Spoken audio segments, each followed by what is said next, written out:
وہ ان کی حق میں بہتر ہے، بلکہ ہم نے انہیں ڈھیل دے رکھی ہے تاکہ وہ جی بھر کے اپنے گناہوں میں اضافہ کر لے، جس سے پھر وہ کبھی بھی باہر واپس نہ آ سکے۔ ان کے لیے خوفناک اور دردناک عذاب طے ہو چکا ہے۔ اے ہمارے باپ دادا کی آزاد کیے ہوئے غلاموں کی اولاد، کیا تیرا یہی انصاف ہے کہ تو اپنے گھر کی عورتوں کو تو چار دیواری کے اندر اور چادر میں رکھے اور رسول اللہ صلی اللہ تعالی علیہ وآلہ وسلم کی بیٹیوں کو کھلے سر در در گھماتا پھرے؟ اے یزید، تو نے اللہ کے رسول کے بیٹیوں کے سروں سے چادروں کو لوٹا ہے اور ان کو رسوا کیا ہے۔ تیرے حکم پر ظالموں نے رسول اللہ کی بیٹیوں کو بے نقاب کر کے پورے شہر میں گھمایا ہے۔ تیرے حکم پر تیرے ظالم سپاہیوں نے لوگوں کی بھیڑ میں ان پاک گھرانے کی عورتوں کو کھلا سر لے کر آئے ہیں۔ لوگ رسول اللہ کی بیٹیوں کے کھلے سر کو دیکھ کر ان کا مذاق اڑا رہے ہیں۔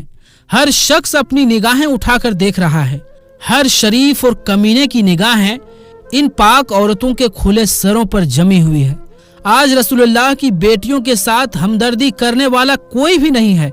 آج ان قیدی عورتوں کے ساتھ ان کے مرد موجود نہیں ہیں جو ان کی سرپرستی کرے۔ آج آل محمد کی کوئی بھی مدد کرنے والا نہیں ہے، مگر اس شخص سے بھلائی کی امید بھی کیا ہو سکتی ہے جس کی ماں نے نیک لوگوں کی کلیجے کو چبا کر تھوک دیا ہو، اور اس شخص سے انصاف کی بھی کیا امید کی جا سکتی ہے جس کے بدن پر گوشت اور کھال شہیدوں کے خون سے تیار ہوا ہو۔ وہ کیسے ہم اہل بیت پر ظلم ڈھانے میں کمی کر سکتا ہے جس کے دل میں کینہ اور جلن بھری پڑی ہے؟ اے یزید، کیا تجھے شرم نہیں آتی کہ تو نے بھیانک جرم کے بعد بھی گھمنڈ کرتے ہوئے یہ کہہ رہا ہے کہ آج اگر میرے باپ دادا زندہ ہوتے تو ان کے دل خوشی سے جھوم اٹھتی اور مجھے دعائیں دیتے ہوئے یہ کہتے کہ یزید، تم نے بہت اچھا کام کیا ہے۔ اے یزید، کیا تجھے شرم نہیں آتی کہ تو جنت کے جوانوں کے سردار حسین ابن علی کے مبارک دانتوں پر چھڑی مار کر گستاخی کر رہا ہے؟ اے یزید، تو نے رسول اللہ کی اولاد کے خون سے اپنے ہاتھ رنگین کیے ہیں۔ تو نے عبد المطلب کے خاندان کی ان جوانوں کو قتل کر ڈالا ہے جن کی عظمت اور کردار زمین کے کونے کونے کو روشن کیے ہوئے تھی۔ دوستوں، اس کے بعد حضرت زینب نے آسمان کی طرف اپنا سر اٹھایا اور اللہ کی بارگاہ میں دعا کی، اے اللہ، تو ہمارا حق ان ظالموں سے ہمیں واپس دلا دے اور تو ان سے ہماری حق کا بدلہ لے لے۔ اے اللہ، تو ہی ان ظالموں سے ہمارا بدلہ لے، اور اے میرے اللہ، تو ہی ان پر اپنا قہر نازل کر جس نے ہمارے عزیزوں کو خون سے نہلایا ہے اور ہماری مدد کرنے والوں کو بھی شہید کر دیا ہے۔ اے یزید، تو نے یہ جو بھی ظلم کیا ہے وہ تو نے اپنے آپ پر کیا ہے۔ تو نے کسی اور کا نہیں بلکہ خود کا ہی گلا کاٹا ہے۔ تو اللہ کے رسول کے سامنے کل ایک مجرم بنا کر لایا جائے گا اور تجھ سے تیرے اس گھنونے جرم کے بارے میں پوچھا جائے گا کہ تو نے رسول اللہ کی اولاد کی ناحق خون کیوں بہایا ہے اور رسول اللہ کی بیٹیوں کو ادھر ادھر بھٹکانے پر کیوں مجبور کیا تھا۔ اے یزید، یاد رکھ، اللہ تجھ سے آل رسول کا بدلہ لے کر ان مظلوموں کا حق انہیں دلائے گا اور انہیں دلی سکون عطا کرے گا، اس لیے کہ خود اللہ کا فرمان ہے کہ جو لوگ اللہ کی راہ میں قتل کر دیے گئے انہیں مردہ مت سمجھو، بلکہ وہ ہمیشہ باقی رہنے والی زندگی پا چکے ہیں اور اللہ کے یہاں سے روزی حاصل کر رہے ہیں۔ اے یزید، یاد رکھ، یہ تو نے جو بھی ظلم آل محمد پر ڈھائے ہیں، ہم اللہ کی بارگاہ میں اس کی شکایت کریں گے اور حضرت جبرائیل اس کی گواہی دیں گے، جس کے بعد اللہ اپنے عدل اور انصاف کے بنا پر تجھے سخت عذاب میں گرفتار کر دے گا، اور یہی بات تیرے برے انجام کے لیے کافی ہے۔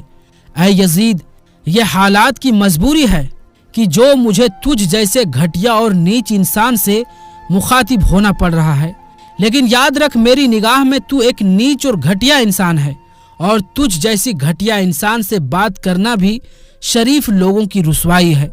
تو چاہے میری اس حق بیانی کی وجہ سے مجھے ظلم کا نشانہ ہی کیوں نہ بنا دے، پھر بھی میں اسے ایک عظیم امتحان سمجھتے ہوئے صبر کروں گی، اور تیرا برا سلوک اور تیری بد زبانی میرے حوصلے اور صبر کو نہیں توڑ سکتی۔ اے یزید، اگر آج تو ہماری مظلومیت پر خوش ہو رہا ہے اور اسے اپنے دل کی ٹھنڈک کی وجہ سمجھ رہا ہے تو یاد رکھ جب قیامت کے دن اپنے اس گھٹیا عمل کی سزا پائے گا تو اس کو برداشت کرنا تیرے بس سے باہر ہوگا۔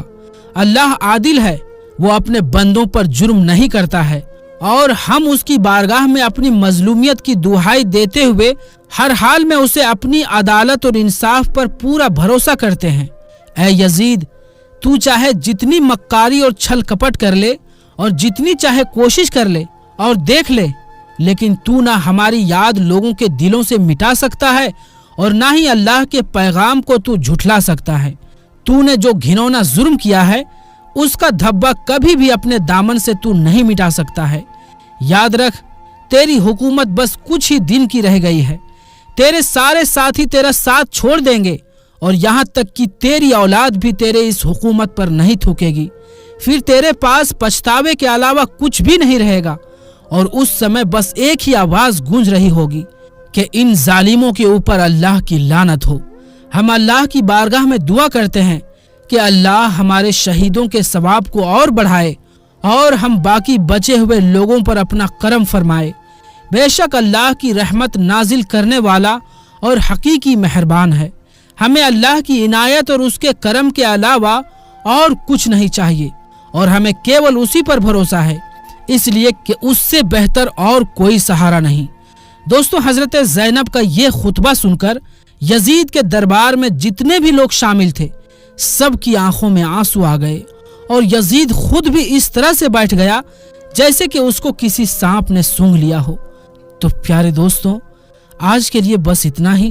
انشاءاللہ ملیں گے پھر کسی نئی ویڈیو کے ساتھ، تب تک کے لیے السلام علیکم، اللہ حافظ۔